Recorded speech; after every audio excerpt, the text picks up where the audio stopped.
বাঙালির 12 মাসে 13 পার্বণ, আর এখন সব থেকে বড় পার্বণটা দুয়ারে, তাই তো? মানে দুয়ারে দুর্গাপুজো। আর এই সময়টা আমরা সবাই চাই একটু সাজুগুজু করে বেশ সুন্দর প্রেজেন্টেবল হয়ে থাকতে। তা আসুন জেনে নেওয়া যাক এই উৎসবের সময় এমন কি আমাদের না করা উচিত যাতে সেই নানা রকমের প্রসাধন থেকে আমাদের কোনো রকম উৎপাতে না পড়তে হয়, উৎকণ্ঠায় না পড়তে হয় পুজোর সময়টা। প্রথমে হচ্ছে ব্র্যান্ড চেঞ্জ করবেন না। দীর্ঘদিন ধরে যে প্রসাধনটা আপনি ব্যবহার করছেন, যে ব্র্যান্ডের প্রসাধন, সেটাই করুন। তার কারণ আপনি জানেন না যে নতুন কোনো ব্র্যান্ডের প্রসাধনে আপনি অ্যালার্জিক কিনা। সেটা ইরিটেন্ট কন্টাক্ট ডার্মাটাইটিস হতে পারে, মানে সেই অ্যালার্জেন যেটা আছে সেটা এমন তীব্র অম্ল বা ক্ষার, সেটা কিন্তু আপনার ত্বকের ক্ষতি করতে পারে।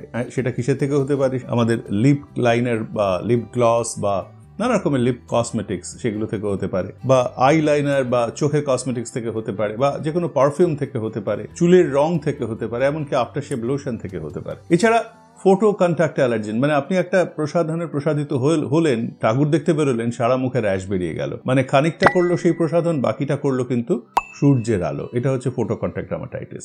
কি করবেন তাহলে? আগে থেকে সরাসরি মুখে না লাগিয়ে সেই নতুন প্রসাধনীটা আপনি কানের পাশে লাগিয়ে রাখুন না সারা রাত, বা কনুয়ের পেছনে লাগিয়ে রাখুন, দেখুন না সেই জায়গাটায় কোনো চুলকাচ্ছে কিনা, কোনো রকমের র্যাশ হচ্ছে কিনা। যদি হয় তাহলে সেটা ব্যবহার করবেন না, আর যদি না হয় তাহলে নিশ্চিন্তে সেটা মেখে বেরোতে পারেন প্যান্ডেলে। আরেকটা জিনিস হচ্ছে নতুন করে চুলে রং করা, বা এই যে ওয়্যাক্সিং করা। ওয়্যাক্সিং করতে গিয়ে সারা গায়ে দানা দানা বেরিয়ে গেল, এই জিনিসটা না করাই ভালো। আর রং করা নিয়ে সমস্যা হচ্ছে আপনি তো জানেন না সেই রঙে আপনি অ্যালার্জিক কিনা, আগে কোনোদিন করেননি, হঠাৎ সেই করে বিপদে ফেললেন। তাই জন্য সেগুলো থেকে একটু দূরে থাকুন, আর সরাসরি পারফিউমটা স্কিনে না ব্যবহার করাই ভালো। চেষ্টা করুন এমন একটা প্রসাধনে প্রসাদিত হতে যেটা আপনার ওই সুরুচি, সুশিক্ষা, সুমেধা, সুস্থতার একটা সুষ্ঠু সমন্বয়। আর সেই প্রসাধনটা কিন্তু কোথায় জানেন? সেটা হচ্ছে অন্তরঙ্গে, বহিরঙ্গে নয়। চেষ্টা করুন সেই প্রসাধনে প্রসাদিত হতেন। উৎসবের দিনগুলো সুন্দর কাটুক সকলের।